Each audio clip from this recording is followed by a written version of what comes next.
Okay guys, so today we're going to be reacting to the top 10 point guards in the NBA right now.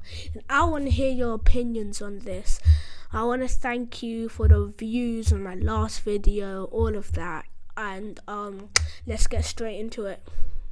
Has once again arrived, where we take a look at the landscape of the overall league and analyze how players stack up against one another. For the last few years, I've been putting out rankings of players twice per year, once about midway through the season, and again in the off-season after the year wraps up. We're now at the point where... Who do you think's gonna be number one? I'm thinking, if it's point guard, if it's like right now, I'm probably going Ja, to be honest. I'm probably going Ja. Every team has played about 50 games this season, which is actually a little over the halfway point through the year, so we have a ton of new data to take into account for a fresh batch of positional rankings lists. Today we'll be starting with the point guards, ranking the 10 best players at the position, along with a few honorable mentions that just missed the cut, and allow me to say right off the bat that the point guard position is easily the most talented in the NBA, top to bottom right now. Before we get into the top 10, we'll start with a few honorable mentions that just missed the cut, and the players that fall into this category are Darius Garland, LaMelo Ball, and Jalen Brunson. Okay, so out of them three, where would you rank them? Like, who's first, who's second, who's third? That's tough. If it's based on now, that's tough. I mean, Jalen Brunson's been doing really good. LaMelo Ball's been doing good. Darius Garland's been doing good as well. So that's a tough one. I don't know which to pick, but what do you guys think? It's crazy having 3 all-star caliber players in the honorable mention category of a position, but that just speaks to how unbelievable the point guard talent pool is right now. LaMelo was an all-star last year, but he does need to improve his efficiency and elevate his lowly Hornets squad before breaking into the top 10. Because the team he plays for isn't that good. It's not good. Brunson's emergence on the Knicks has been incredibly impactful on a team that now looks comfortably in the playoff picture, and Garland is probably the closest to making the cut out of these 3 because he's an efficient, productive playmaker for a top 5 seed, but ultimately the guys ahead of him have just been ever so slightly more impressive. Now to start things off at number 10, we have number 10, Trae Young. Do you guys agree with that? I mean, we don't know who's gonna be next, but let's see. Trae Young of the Atlanta Hawks. Trae is a player who has the talent and ability to rank much higher on this list, and in the past, he has ranked much higher, but this year has been as underwhelming as it gets for him. Of course, on paper, his production of 27 points and 10 assists per game looks amazing. Some really good stats.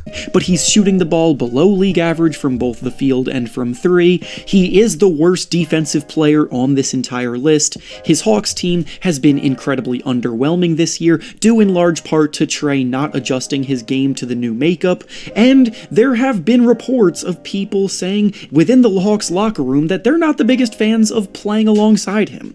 Because of all of these things, I personally prefer a plethora of other guys at the position over him, and I believe most GMs would probably agree.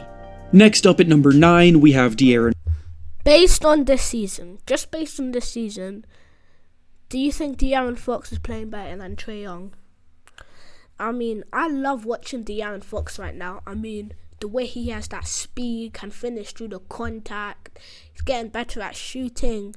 Really underrated player this season, in my opinion.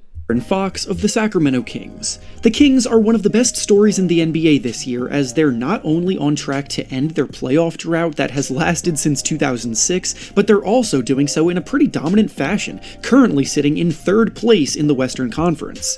Fox has been an incredibly productive player for years, but never quite had the roster around him to make any serious noise, and now that he does, people are starting to recognize just how dangerous his blistering speed can truly be. Of course, he dominates in transition, but he's also taken a big leap when the game slows down as well by working alongside Domantas Sabonis to form one of the best 2-man games in the league. Fox is averaging about 24 points and 6 assists per game, shooting the ball 51% from the field, playing good, efficient, winning basketball.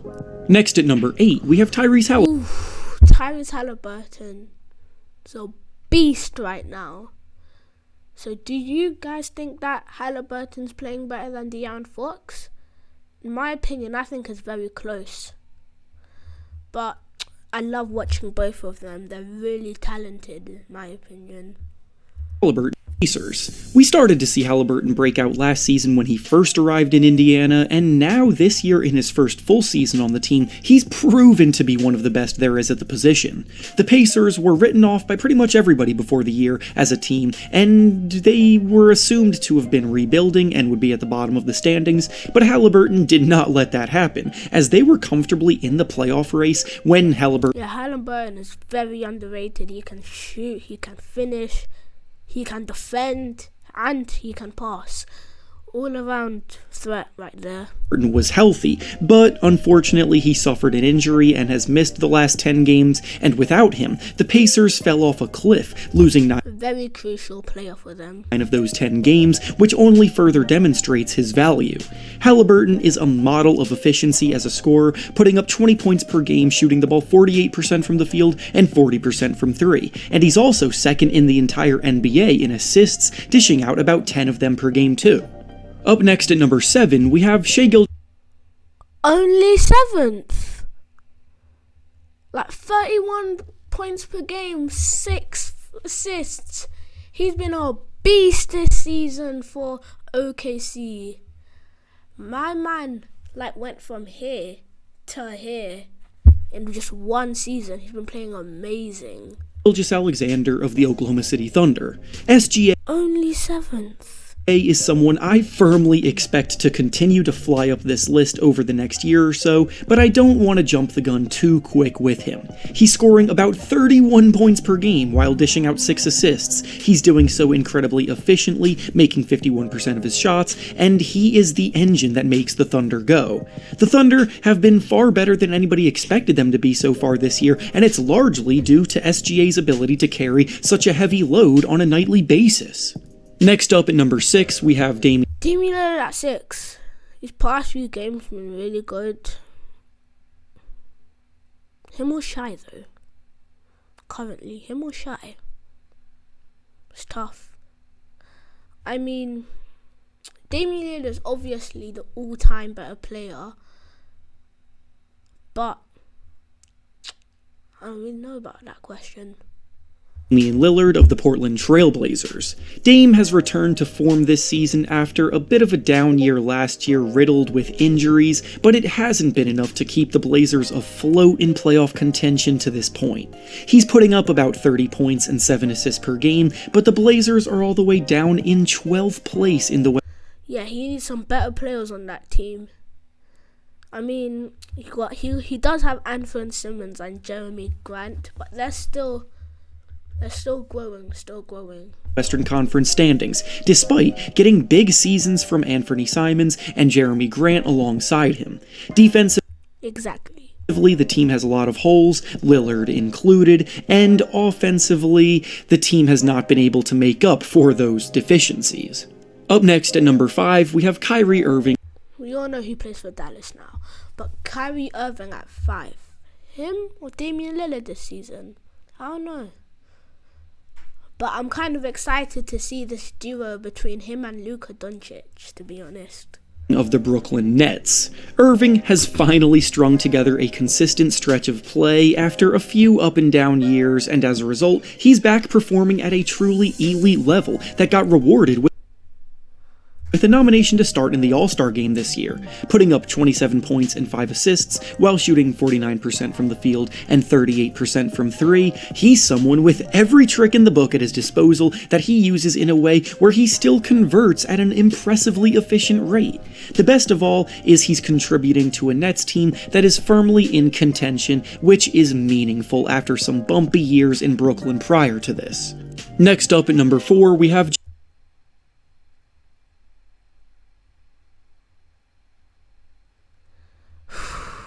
James Harden at 4. Based on this season, over Shai, over Damian Lillard, over Kyrie. I'm not saying James Harden is bad, amazing player, but based on what I've seen, at least 5, 5th or 6th at least. I'm not hating the man though, but I love him, love his style of play, but nah. James Harden of the Philadelphia 76ers. Harden's season left people concerned about his future last year, but he has been bouncing back incredibly well this year, and his playmaking is vital to a red-hot Sixers team shooting up the standings, currently sitting in second place in the Eastern Conference. He's leading the entire NBA in assists while scoring 21 points per game. He's shooting the ball better than he has the previous years, making 45% of his shots and 39% of his threes, and the two-man game that he has formed with Joel Embiid might be the most unstoppable in the league. Up next at number 3, we have Ja Morant of... I know I said Ja Morant at 1,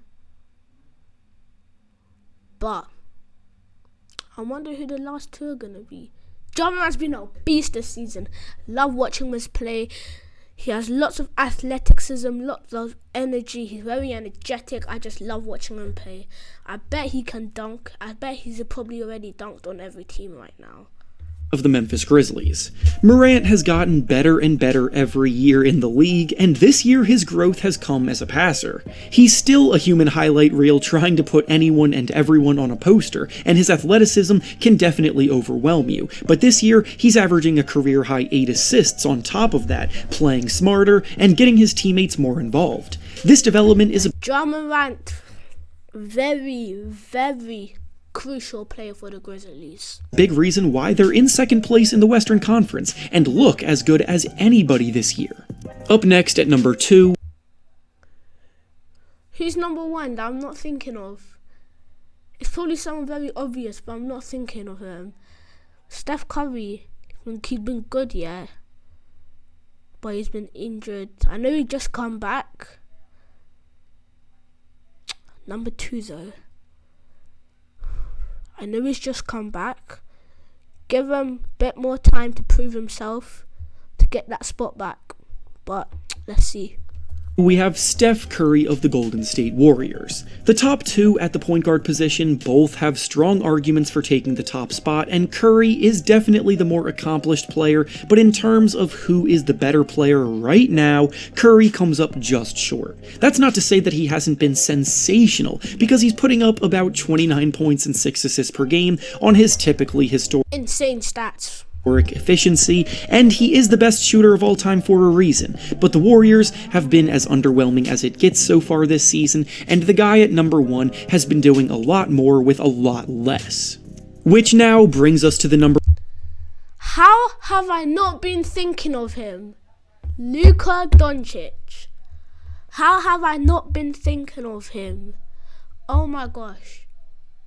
But right now, I'd probably say he probably deserves that 1 spot. Like, getting crazy stats, over like 30 points per game, lots of assists. Love watching this guy play. He's so young, he's like only 23 right now. Amazing to watch. Number 1 spot, where we have Luka Doncic of the Dallas Mavericks. Luka could very well be the best player in the whole league right now, and is doing everything in his power to try to keep the Mavericks afloat, despite not really having the talent around him that other teams have. He's second in the scoring title race, averaging about 33 points per game. He's dishing out about 8 assists. He's grabbing 9 rebounds per game, doing a little bit of everything. 4 point guard, 9 rebounds. Was it 7, 8 assists, 33 points per game? Insane. To carry the Mavericks to the playoffs. And with that being said, that's all I have for you today. Make sure to like the video, subscribe to the channel, and comment down below how you would rank the point guards at the current moment. Thanks for watching, and I'll see you all next time. Okay, so guys, I hope you enjoyed that video. Do you guys agree with his list? I want to hear your guys' ideas for the top 10 point guards right now. But I hope you guys enjoyed this video. Peace.